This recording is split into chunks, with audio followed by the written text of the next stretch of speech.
सिद्धेभ्यः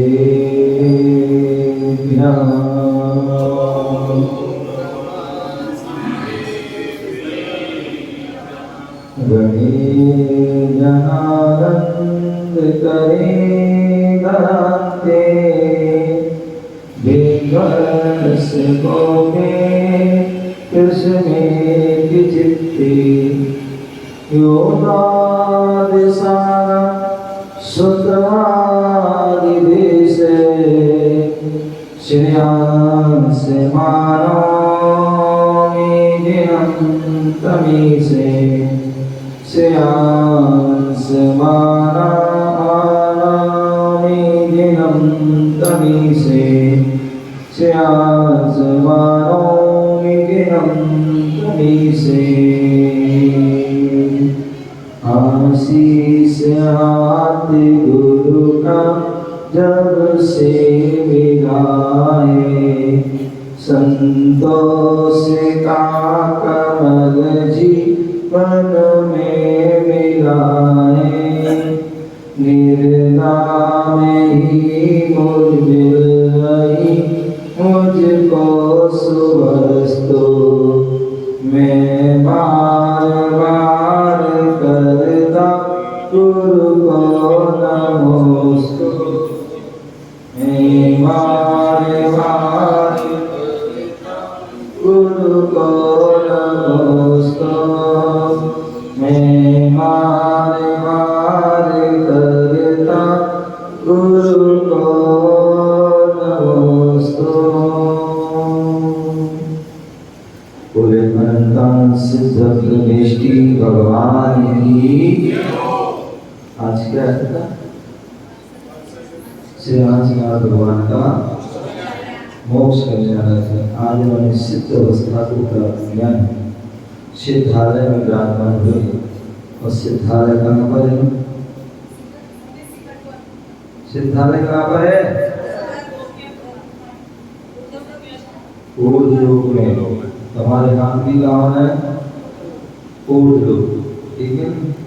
बोले आदि प्रभु आदिनाथ भगवान की, बोले श्री हंसनाथ भगवान की, बोले चिंतामणि पारसनाथ भगवान की, शासन नायक भगवान महावीर स्वामी की, परम पूज्य आचार्य भगवान श्री अकंपनाचार्य विष्णु कुमार आदि महाराज की, परम पूज्य आचार्य भगवान श्री आदि सागर महावीर कीर्ति विमल सागर सरस्वती सागर गुरुदेव विराट सागर जी महाराज की, अहिंसा में विश्व धर्म की, तीर्थराज सफेद शिखर की जय हो। श्री विश्व सागर जी महाराज की जय। आज हम सभी को भारत की राजधानी दिल्ली और दिल्ली में बुद्ध विहार महावीर नारायण बैठे हुए हैं। पावन अवसर पावन बेला यहाँ पर शाश्वत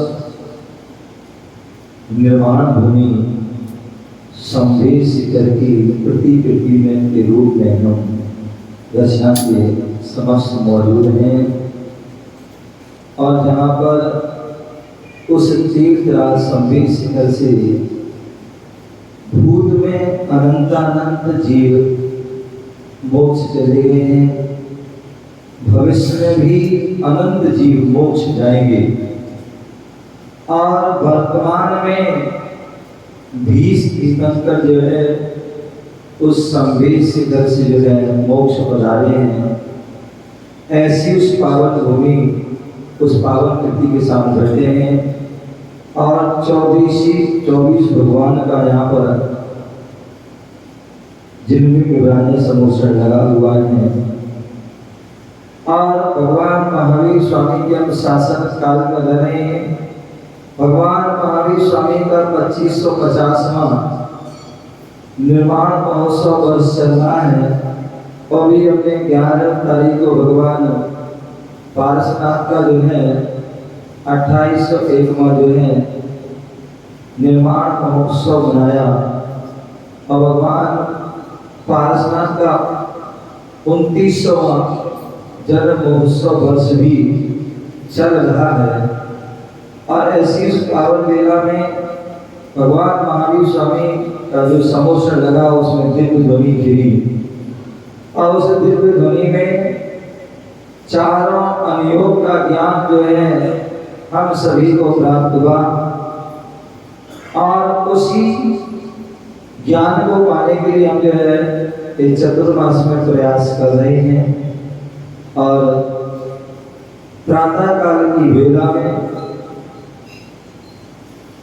आचार्य समंद्रवत स्वामी रत्नकर्ण शास्त्राचार्य ग्रंथ में का क्लास चल रही है, उस पर देशना हो रही है। और उसमें श्रावकों के आचरण का वर्णन चल रहा है। सम्यक दर्शन, सम्यक ज्ञान, सम्यक चारित्र रूपी रत्नों का वर्णन चल रहा है। और पहला अधिकार चल रहा है जिसमें सम्यक दर्शन की बात चल रही है। और सम्यक दर्शन के लिए परिभाषा करते हुए समंद्रवत स्वामी ने कहा था कि जो सच्चे देव, सच्चे शास्त्र और सच्चे गुरुओं की है 8 अंग से सहित, 8 मद से रहित और 3 मूर्ताओं से रहित जो शुद्ध सम्यक दर्शन होता है वही हमारे लिए मोक्ष मार्ग में कारण होता है, वही हमें मोक्ष की ओर ले जाने वाला होता है। ऐसा वह वर्णन चल रहा था। और उसमें 8 सम्यक दर्शन के वर्णन में जो 7वां अंग है, कौन सा अंग है? 7वां अंग। और 7वां अंग जो है वह पार्श्व अंग है। और पार्श्व अंग में आचार्य समंद्रवत स्वामी ने जो रत्नकर्ण शास्त्राचार्य ग्रंथ लिखा उसमें हर गाथा में कोई ना कोई नई चीज लिखी है, कोई पुरानी चीज नहीं, हर चीज में नए नए शब्द, नए नए जो है अर्थ और नई नई विशेषताओं को उन्होंने दिया है। और वहां पर उन्होंने जो है पार्श्व अंग की जो है बात करते हुए उन्होंने बहुत सुंदर जो है 17वां नंबर का श्लोक लगाया। हाथ जोड़िए। स्वायुध्यान प्रति सद्भावे सनाथा पेद केतवा प्रतिपत्तिर यथा योग्यम वासल मविलप्यते। इतनी सुंदर बात कही है। स्वायुध्यान प्रति सद्भाव, स्वायुध अपना समूह, अपना समूह,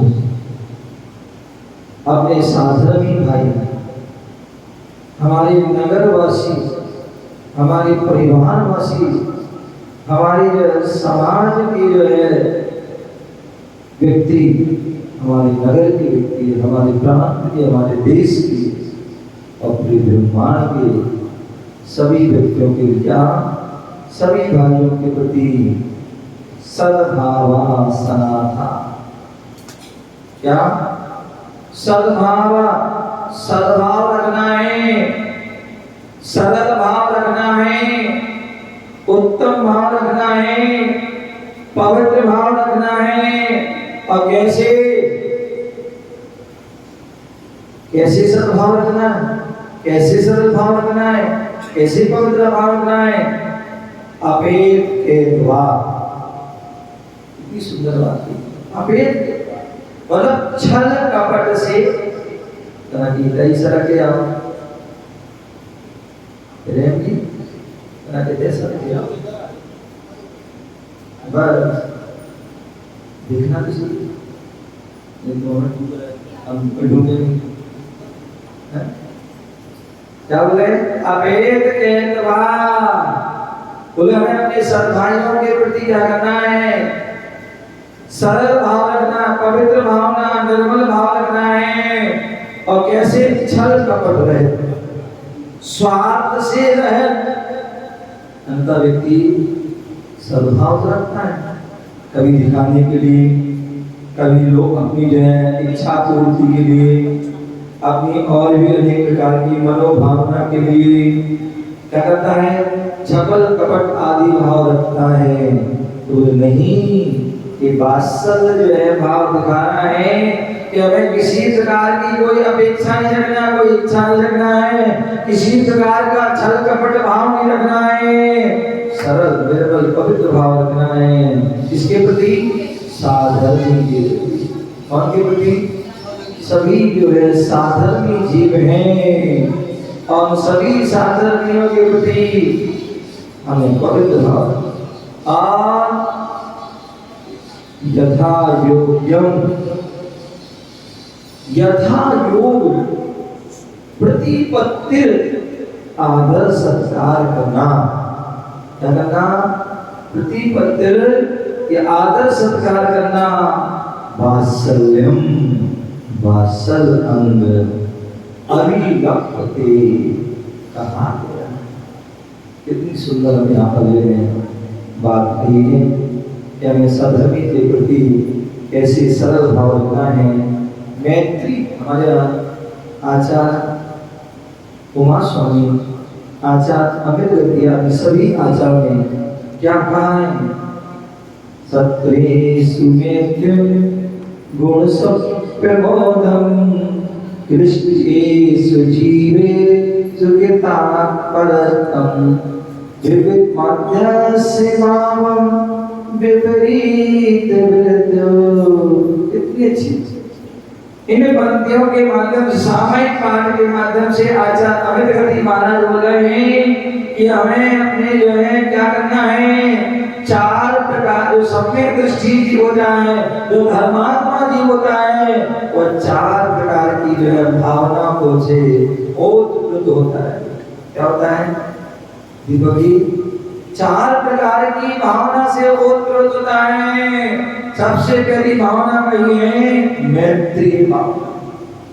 क्या? मैत्री भावना। मैत्री भाव जगत में मेरा सब जीवों, अमैत्री भाव नहीं, मैत्री भाव। और सब जीवों में, और सब जीवों में, सब जीवों में कौन आ गए? केवल मनुष्य को ही नहीं कहा, मनुष्य को केवल नहीं कहा, अपितु सब जीवों में एक इंद्री से लेकर के पंचेंद्री तक जीव आ गए। क्या आ गए? एक इंद्री से लेकर के पंचेंद्री सभी आ गए। हमें उन सभी जीवों की क्या करना है? मैत्री भाव रखना। और जब सब जीवों पर मैत्री भाव रहेंगे तो दीपक भाई फिर कौन शत्रु रहेगा तुम्हारा? हैं? कोई रहेगा? ना कोई पड़ोसी, ना कोई किसी पर कोई शत्रु नहीं रहेगा। जब एक इंद्री से लेकर के पांच इंद्री तक के जीव सब मैत्री हमारे मित्र हैं। और मित्र वही सच्चा वह होता है जो मित्र की क्या करता है? हित करता है। हित करता, हित के बारे में सोचता है, हितकारी वचन बोलता है, वह मित्र होता है। और जो क्या करता है? अहित के बारे में सोचता, अहित कहता है, अहित करता है, तो मित्र नहीं। तो इसलिए हम पंचेंद्री से एक इंद्री लेकर के पंचेंद्री संकेत सभी हमारे मित्र हैं। जो हमारे सभी मित्र हैं तो हम कभी भी किसी को कष्ट ना दे सकते, चाहे वो एक इंद्रिय है, चाहे वो जल हो, पृथ्वी हो, जल अग्नि वायु में कोई भी चीज हो, वो सब हमारे मित्र हैं। और जब मित्र हैं तो हम अपना अनावश्यक उनको कष्ट ना दें, अनावश्यक उनका प्रयोग ना करें, उनको अनर्थ में जो कोई कार्य ना करें, अनर्थ दंड हो जाएगा। वो अनर्थ दंड क्या है? अनर्थ दंड एक पाप है और अनर्थ दंड का त्याग कर दिया तो वो अनर्थ दंड रद्द हो जाता है। तो इसलिए सभी दो इंद्री, तीन इंद्री, चार इंद्री, पांच इंद्री, मनुष्य, त्रियंज, देव, नारी, अक्षर, पक्षी जो भी हैं वो सब क्या हैं? मित्र हैं। अब मित्र हैं तो क्या होगा? मच्छर काट रहा है, मच्छर काट रहा है, उसको फिर मारोगे नहीं हैं? उसको जो है क्या तो वही बैठे रहे तो कोई बात नहीं, यदि सहन शक्ति तो बैठे रहो, कोई बात नहीं, तुम अपना काम अपना आप काम करेंगे, और इतना नहीं तो कम से कम उसको आज तो भाई तू जा, हैं आराम से चला जा, और वो उसको चला जाए। अन्यथा जो मित्र नहीं समझेगा तो तुरंत उसको है क्या कर देगा, मार देगा, मक्खी को मार देगा, अनेक प्रकार की कीटनाशक दवाइयों को छिड़क देगा, और उसकी हिंसा। लेकिन धर्मात्मा व्यक्ति का मैत्री भाव सभी से, और सबसे मैत्री भाव में किसी उसका शत्रु भाव नहीं है। प्रमोद गुणी जनों को देखने मेरे प्रेम है क्या, जो गुणी जन है उनको देख करके हमारे में प्रेम, आओ भैया आओ, उनको जो है साथ बिठाते हैं, साथ उनसे तत्व चर्चा करते हैं, उनको भगाते नहीं, उनसे ईर्ष्या द्वेष नहीं करते, अपितु उनको साथ बिठाते हैं, उनके गुणों की प्रशंसा। जैसे पंडित जी हमारे कर रहे थे धर्मात्माओं की प्रशंसा, धर्मात्मा की प्रशंसा कर सकता है क्योंकि उसे पता है धर्मात्मा की ही रक्षा कर सकता है। इसलिए आचार्य समंतभद्र स्वामी ने क्या कहा है, ना धर्मो धर्म के बिना। आज जो रक्षाबंधन पर्व है वो किसका पर्व है, धर्म और धर्मात्मा का।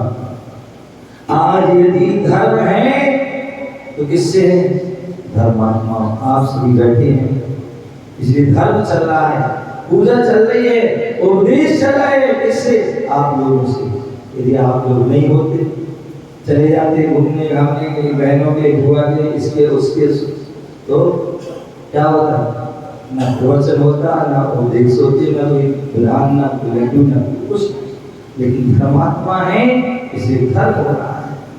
क्या हो रहा है, धर्मात्मा है और धर्म हो रहा है। धर्मात्मा होते हैं वो कहते हैं, वो तो मौका देखते हैं, मौका जहाँ मिल जाता है वहीं पहुंच जाते हैं। प्रशांत बिहार से आ जाते हैं, पश्चिम बिहार से आ जाते हैं, कोई पिथौरागढ़ से आ जाते हैं, कोई सेक्टरों से आ जाते हैं, कोई दिल्ली से आ जाते हैं, दिल्ली से बाहर से आ जाते हैं, गुड़गांव से, अधिकतर कहाँ से लोग आ जाते हैं, क्योंकि उनको तो मौका चाहिए धर्म करने। तो आज का वह रक्षाबंधन पर्व है, इसलिए धर्म और धर्मात्मा, रक्षाबंधन जो शब्द है उसका, रक्षाबंधन का सबसे पहला शब्द है रा। क्या है, रा है, और रा हमारे लिए वह शिक्षा दे रहा है, सूत्र दे रहा है। क्या करना है हमें रक्षा करना है, इसकी रक्षा करना है, धर्म और धर्मात्मा, इसकी धर्म और धर्मात्मा की जो है रक्षा करना है। और आज वही तो हुआ, विष्णु कुमार ने क्या हुआ था, वही तो किया था, वही किया था ना, कि धर्म और धर्मात्मा की रक्षा भी थी, क्योंकि धर्मात्मा रहेंगे तो धर्म रहेगा, और धर्मात्मा समाप्त, धर्म समाप्त हो जाएगा। शास्त्रों में लिखा है पंचम काल के अंत तक जो है धर्म रहेगा, क्योंकि धर्मात्मा आएंगे, और जैसी धर्मात्मा विलुप्त हो जाएंगे तो धर्म भी विलुप्त हो जाएगा। तो राशि रक्षा करना है धर्मात्मा की, छा से क्षमा करना है धर्मात्मा को।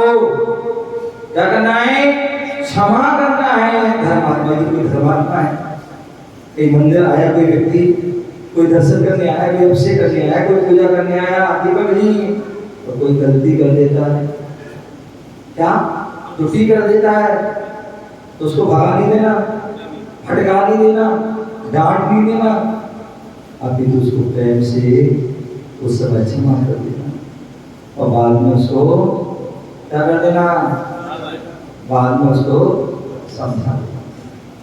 तो वो रक्षा क्या करना है, अर्थात आ जाते हैं, दर्शन करना आता नहीं है, पूजा करना अर्घ चढ़ाना आता है, चावल कहाँ चढ़ाना कैसे ना पता नहीं है, कैसे ना पता नहीं है, आ जाते हैं ठीक है। यदि आपने ऐसा कर दिया तो ध्यान रखना आपने उस धर्मात्मा को गिरा दिया, धर्मात्मा को धर्म से वंचित कर दिया। अब वो कालांतर में कभी धर्म में आगे नहीं आ पाएगा, धर्म से निकल पाएगा, धर्मात्मा से गुरु आदि की परमात्मा के पास चला। तो इसलिए क्या करना है हमें? तो धर्म रक्षा करना है क्योंकि धर्मात्मा, क्षमा करना है किंतु धर्मात्मा, बंधन, बंध माने बंधन से मुक्त करना है किंतु धर्मात्मा। जो धर्मात्मा है वो क्या करना है? बंधन से मुक्त करना है। और यही कहा साधु संत क्या करते हैं? साधु संत या गुरुजन या परमात्मा हमारे उपदेश देते क्यों देते हैं? क्या जरूरत है उपदेश देने की? वो इसलिए उपदेश देते हैं परस्परो भद्रो जीवाना, हम तो जो है बंधन से मुक्त होने का प्रयास कर ही रहे, साथ साथ आप भी क्या हो? आप भी जो है उस मार्ग पर बढ़िए, आप भी बंधन से मुक्त हो, अनादि काल से बंधन में पड़े हो, तो आप भी जितने भी लोग जो है बंधन से मुक्त हुए वो धर्मात्मा ही, जिन्होंने धर्म को धारण किया वही आत्मा जो है बंधन से मुक्त हुए। आत्मा कभी जो है, आत्मा कभी जो है मुक्त बंधन से मुक्त हुए। आप ही जो व्यक्ति तो तर गया, लेकिन कब? जब उसने धर्म को धारण किया तभी वह धर्मात्मा हो, तभी वह परमात्मा बना। तो बंधन से मुक्त करना धर्मात्मा को, और ध्यान करना धर्मात्मा का। क्या करना? ध्यान करना धर्मात्मा का, अधर्मात्मा का नहीं, पापी का नहीं, विष्णु का नहीं, भोगों का नहीं, स्त्री का नहीं, पुत्र का नहीं, धन दौलत का नहीं। ध्यान करना किसका? धर्मात्मा का। और ना क्या?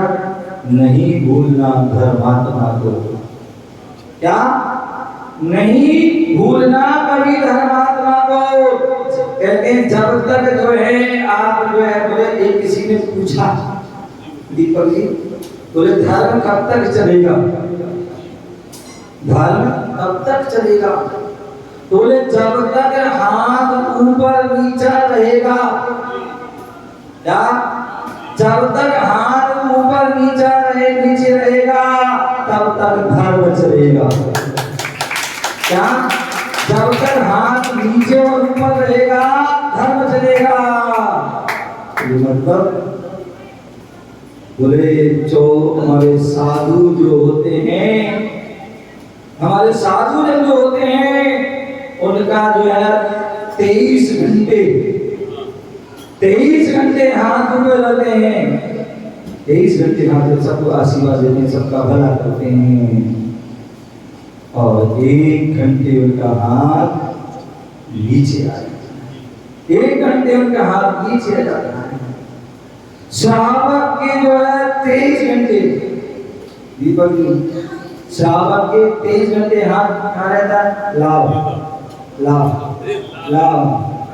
है, आने दो। 23 घंटे श्रावक का हाथ नीचे रहता है, लेकिन 1 घंटे श्रावक का हाथ ऊपर रहता है। यही जो है हमारा धर्म है, यही हमारे जो है धर्मात्मा के लक्षण है, यही हमारे धर्म की जो है परिभाषा है। बोले जैन धर्म के श्रावक को, जैन धर्म के श्रावक को रोटी ना मिले फिर भी रोएगा नहीं। जैन धर्म के श्रावक को रोटी ना मिले फिर भी नहीं रोएगा, लेकिन साधु को आहार ना मिले, साधु को आहार ना मिले, साधु को अंतराय आ जाए तो रो देगा। क्या होगा? रो देगा कि आज मेरा कौन सा पाप कर्म का उदय है कि आज मैं साधु को आहार नहीं दे पाया, आज साधु को मैं प्रदान नहीं कर पाया, आज मेरे कौन सा अंतराय कर्म आ गया कि मैं पवित्र भावना से आहार देने आया था, लेकिन थोड़ा सा प्रमाद हो गया, थोड़ी सी असावधानी हो गई तो साधु को क्या हो गया, और वो रो देता है। उसके जीवन में कितना वैसे कष्ट है, लेकिन रोएगा नहीं, लेकिन धर्म पर कष्ट आ जाएगा तो रो देगा। और यही कारण है कि आज वही दिन है, विष्णु कुमार मुनिराज को जैसे ही मालूम पड़ा, हाँ तो अपनी साधना में लीन है साधना में। कितने बैरागी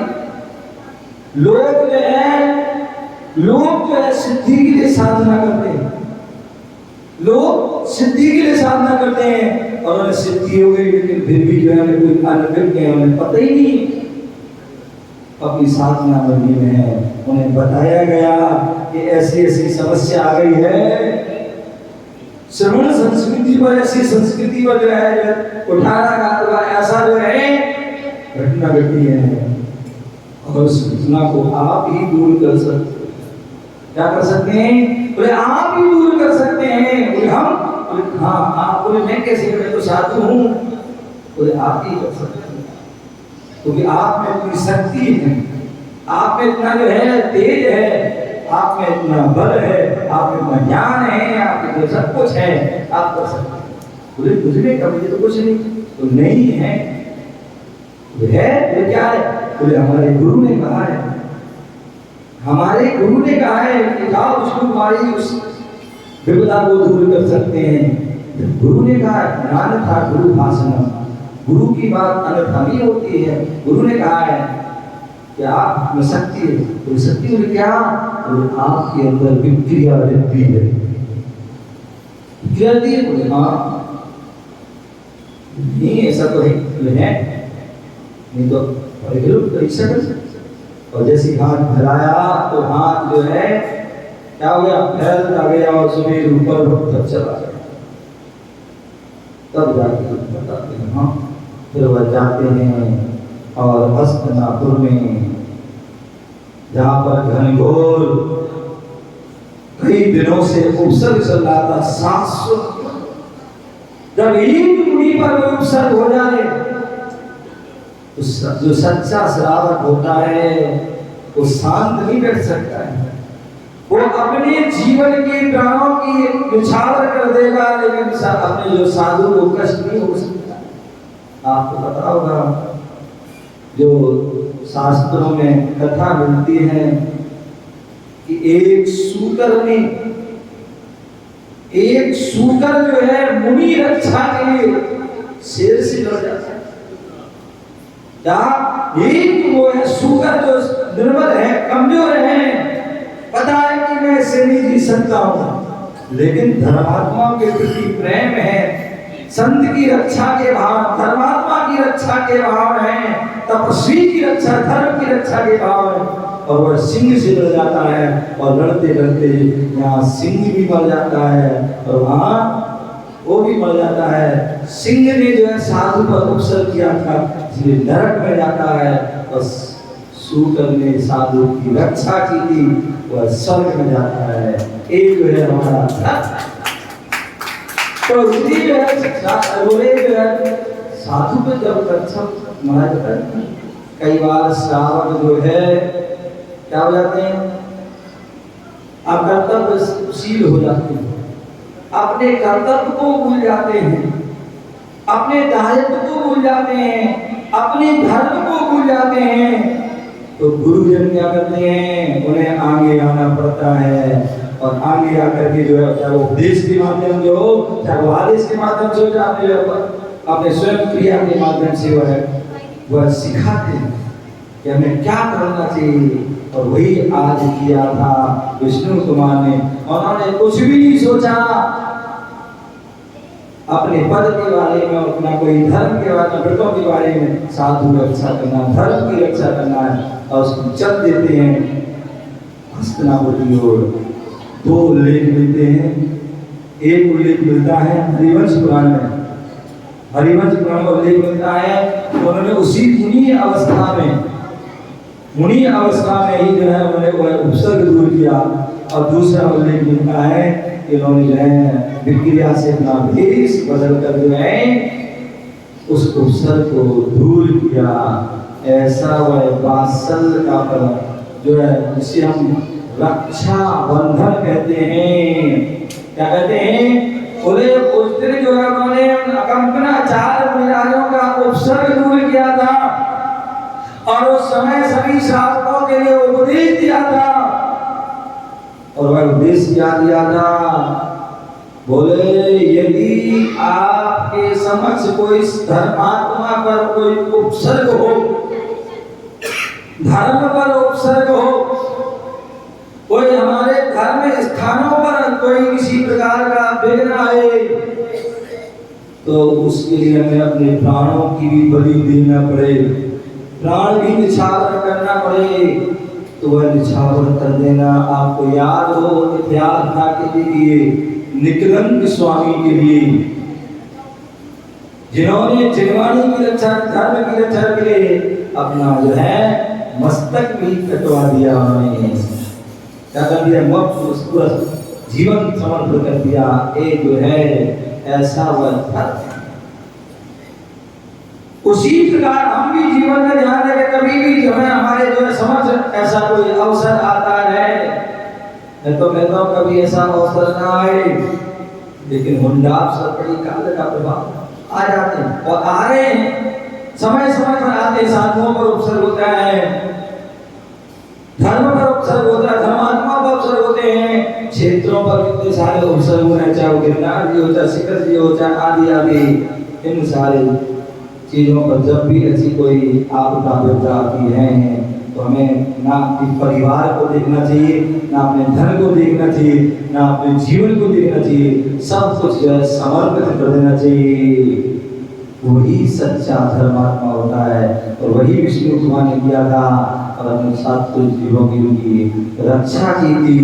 यही रक्षा, और उस दिन संकल्प लिया था, संकल्प कराया था। क्या कराया था?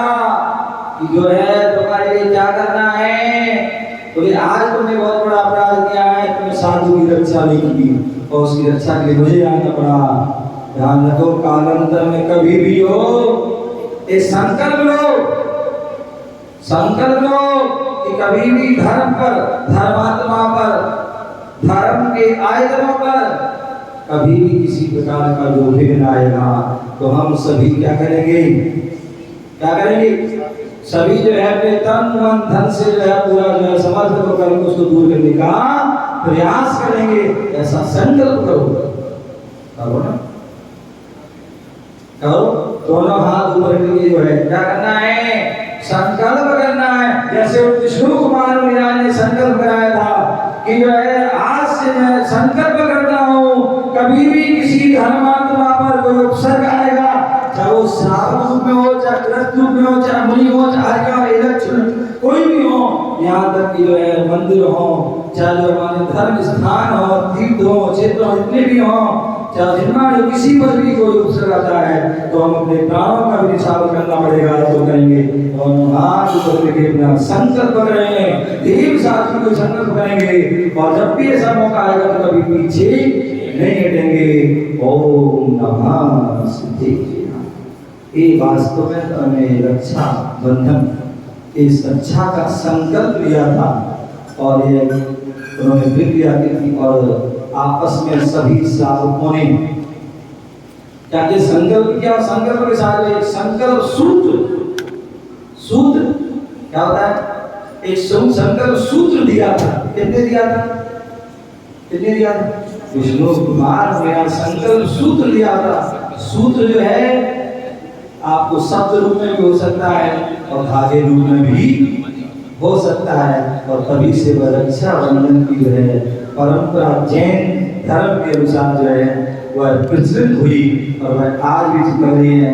हिंदू आदि परंपरा में भी इतिहास में अनेक जो है ऐसी घटनाएं हैं जहां पर हिंदू मुस्लिम सिख ईसाई आपस में हम भाई भाई और आपस में सबकी रक्षा करना है और इस उद्देश्य से जो है एक मुसलमान ने जो है एक हिंदू बहन की रक्षा की, और हिंदू जो है बहन ने अपने जो है कपड़े का जो है उस समय राखी नहीं थी, अपने जो है साड़ी का पल्लू का जो है एक था और फाड़ करके भाई को बांधा था। जो है आगे भी आज जैसे तुमने रक्षा की है वैसे भी आगे भी सभी बहनों की जो है माताओं की रक्षा। ध्यान रखना, ये रक्षा बंधन पर्व जो है केवल भाई बहन का पर्व नहीं है। क्या कल कोई आए थे मेरे पास, पति पत्नी आए थे, आज भी सुबह सुबह आए थे और अभी भी आए थे यहाँ पर, तो उन्होंने किसी पर जो है राखी मांगी, मैंने भी उनको दो दे दी राखी, भैया आपस में आप बांध दोगे, हम बोले राखी बांधी, इसका नाम क्या है? रक्षाबंधन। कहाँ लिखा बहन भाई का? रक्षाबंधन रक्षा का बंधन है। एक पति अपने पति को रक्षा के लिए राखी बांधती, रक्षा सूत्र बांधती है, और एक पति जो है अपनी पत्नी को बांधता है। क्यों? पत्नी कह रही है पति देव से, हे पति देव, क्या आपको हमारी रक्षा करना है, इस शरीर की रक्षा नहीं करना है, अपितु हमारे धर्म की भी रक्षा करना है। जब भी मैं धर्म से विमुख हूँ, कभी पाप कर्म को रहता, धर्म से विमुख हूँ, तो आप हमारी रक्षा करना। जैसे विष्णु कुमार की की थी, हमें धर्म में पुनः जो है जो जोड़े रहना, धर्म में लगाए रखना, ये वह पत्नी कह रही है। उसी प्रकार पति भी कहता है पत्नी से कि हे पत्नी, हे धर्मांगिनी, धर्म पत्नी है जो है, तुम्हें भी हमारे शरीर की केवल रक्षा नहीं करना है, अन्यथा शरीर की रक्षा के लिए कहाँ नहीं भागता है, कितनी हॉस्पिटल में, कितनी जो है मंदिरों में, कहाँ नहीं भागता है, और फिर भी जो है हो सकता वो धर्म को शरीर की रक्षा नहीं कर पाता है। धर्म कहता है शरीर की रक्षा करो या ना करो, लेकिन धर्म की रक्षा जरूर करना। अंतिम समय तक धर्म ना छूटे, धर्म ना भूल जाऊं, धर्म से विमुख ना हो जाऊं। इसलिए पति पत्नी भी, बहन भाई भी करते हैं, बहन बहन भी करते हैं, भाई भाई भी करते हैं, एक मित्र भी कर रहा है, एक पिता पुत्र भी कर रहा है, एक माता और एक जो है पुत्र भी कर रहा है, आपस में देवरानी जेठानी भी कर रहे हैं। यहाँ तो रक्षाबंधन में मैं कहता हूँ, बहन भाई राखी बांधे या ना बांधे, ये देवरानी जेठानी जरूर बांध देना। क्या? देवरानी जेठानी जरूर बांध देना, नंद भौजाई जरूर बांध देना, सास बहू जरूर बांध लेना, पड़ोसी को जरूर बांध लेना, भाई भाई को जरूर बांध लेना, जिससे आपका बैर भाव है उससे उसको जरूर बांध देना। सभी वास्तविकता में वह रक्षाबंधन पर्व होगा, तो हमें वह रक्षाबंधन जो है पर्व पवित्र भावना से अपनी भी रक्षा करना है, और इसकी धर्म की भी रक्षा करना है, धर्मात्मा की रक्षा करना है। कहने को तो बहुत कुछ है, लेकिन समय अपनी ओर आगे बढ़ रहा है। हमें बहुत सारे, आपको भी काम है, बहुत सारे मुझे भी काम है, उन्हें भी करना है, हमें भी करना है। आज बस इतना ही, फिर कभी बैठेंगे। जय बोलो महावीर भगवान की जय।